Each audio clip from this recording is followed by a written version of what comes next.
La femme prend plus de plaisir lors de la stimulation du clitoris qu'à la pénétration en elle-même, vrai ou faux? Et la personne a complété en disant, en tant qu'homme, on s'aperçoit finalement que le porno donne un aspect totalement faux à la vraie sexualité, et donc du coup, j'imagine, à la pénétration au Ouais, centre. c'est ça.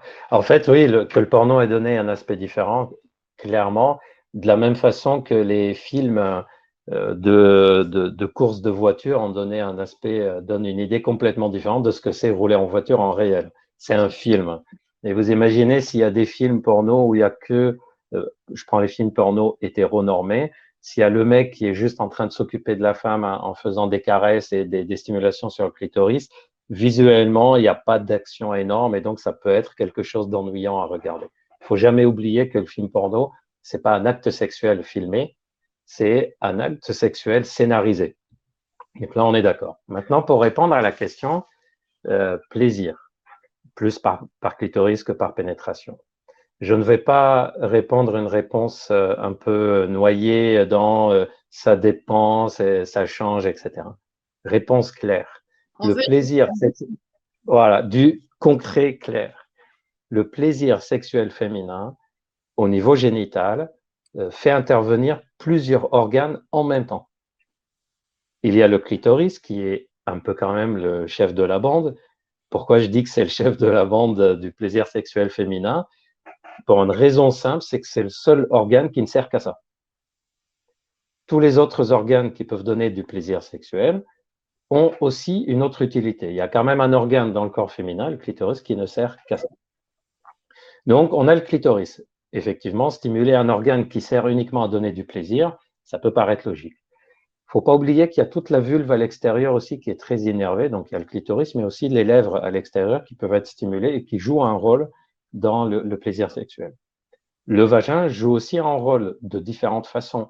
Il y a la stimulation à l'intérieur, il y a le fait que quand on est dans le vagin, on peut stimuler les branches internes du clitoris, puisqu'il va à l'intérieur sur plusieurs centimètres au-dessus du vagin, mais aussi la partie tiers extérieure du vagin qui contient aussi une peau qui est plus sensible, une muqueuse plutôt plus sensible. Il y a aussi les muscles qui entourent le vagin, le périnée et tous ces muscles autour qui peuvent participer au plaisir par leur contraction et leur mouvement. Et il y a les organes sexuels qui ne sont pas au niveau génital, c'est-à-dire les seins, mais aussi toutes les zones érogènes, ça peut être la nuque, les oreilles, les pieds, les jambes, les fesses, les cuisses, etc. Et il y a l'état mental. Donc, si on prend cette combinaison, ça fait les lèvres à l'extérieur, la vulve et la zone de la peau qui est à l'extérieur, le clitoris, le vagin, les mouvements du bassin et donc les contractions du périnée, plus les autres zones sexuelles, plus le mental, c'est cette combinaison-là. D'une femme à une autre, bah, cette combinaison va changer. Il y a une femme qui va dire, bon, moi, c'est surtout ces deux, trois éléments-là qui jouent beaucoup pour moi. Une autre femme va dire, bah, moi, c'est plutôt ces deux, trois éléments-là ou tout ça. Il faut savoir aussi que chez la même femme, d'une période à une autre, ça peut changer. Par exemple, une femme qui dit, moi, j'ai énormément de plaisir quand il y a pénétration plus clitoris stimulé en même temps. Prenons cet exemple classique. Si elle est dans une période où le vagin est un peu irrité, où elle est, selon le cycle, parfois la sensibilité à l'intérieur est différente, bah, ce jour-là, elle va dire bah, pénétration très légère ou à peine et surtout stimulation de clitoris plus quelques caresses autres. Donc, l'idée globale, c'est de connaître les 5 éléments, de connaître les 5 options qui existent et de savoir qu'il faut les combiner. Et c'est tout un jeu, justement, quand, par exemple, on est avec une nouvelle personne, c'est le jeu érotique d'aller découvrir ben, comment cette personne fonctionne, quelle est la bonne combinaison qui donne les meilleurs résultats, et pas se focaliser en disant une femme jouit de cette façon, donc je vais faire de cette façon-là. Tu connais, je pense, Diane, une de mes phrases favorites sur ce sujet. Oublier comment une femme a du plaisir et se souvenir de comment cette femme-là a du plaisir en ce moment. C'est que comme ça qu'on peut vraiment viser, être adaptable et varier régulièrement. Mais Gilbert, ça a l'air, Oui, ça a l'air très compliqué ce que tu nous dis là. Est-ce que oui. comment on fait? Donc j'ai bien compris qu'il n'y avait pas de mode d'emploi spécifique. Mais du coup, comment on fait pour être guidé parmi justement Alors, toutes ces parties et tout? Comment on fait top. pour devenir entre guillemets le roi du sexe. Le bon donneur, voilà. Donneur d'orgasme, comme les donneurs d'orgasme. On est en roue libre, on est en roue libre. Voilà. En fait, la première chose, c'est d'éviter de faire des choses qui enlèvent le plaisir ou qui donnent des sensations désagréables. C'est la première chose à connaître. Par exemple, si on ne connaît pas la personne, on ne fait pas d'emblée des mouvements brusques et on frotte de façon brusque, soit à l'extérieur, soit à l'intérieur.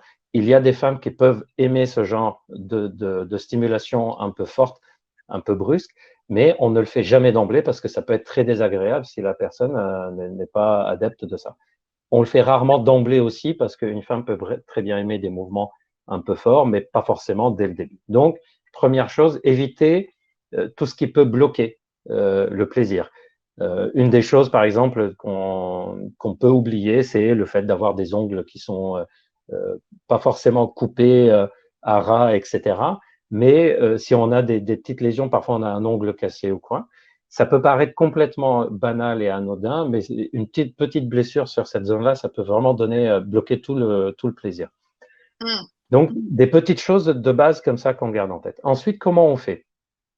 On commence forcément par aller stimuler la zone extérieure et on voit un peu les réactions de la personne. Si on voit qu'il y a énormément de plaisir qui se dégage de la personne en stimulant les lèvres, le clitoris, etc., c'est qu'a priori, c'est une zone qui l'intéresse. Ensuite, on va aller explorer les zones à l'intérieur en introduisant dans le vagin. Ça peut être seul ou accompagné des stimulations extérieures. On va aussi faire des caresses avant, pendant ou après sur d'autres zones érogènes que je disais tout à l'heure, la nuque, les seins, le ventre, les jambes, etc. L'idée, c'est d'aller explorer, de prendre plaisir à explorer ça et surtout de repérer les retours. Si on est en train de faire une caresse et qu'on a l'impression qu'en face, il y a plutôt des signes de retrait, la personne, elle évite ce qu'on est en train de faire, c'est qu'il y a peut-être quelque chose qui la dérange. À l'inverse, s'il y a des stimulations qu'on fait et qu'on voit que la personne, elle se laisse aller de plus en plus, c'est qu'a priori, elle est en train d'en prendre plaisir. Donc, d'être à l'écoute plutôt des réactions de l'autre. Et la meilleure façon de faire, c'est d'explorer, de découvrir, de continuer ce qui va bien et d'arrêter ce qui ne va pas. Et aussi, ne pas hésiter à demander, à en parler. Beaucoup de personnes pensent que ça peut couper le plaisir du moment. Au contraire, au moins, ça nous rassure qu'on est soit sur la bonne voie, soit on est complètement hors sujet.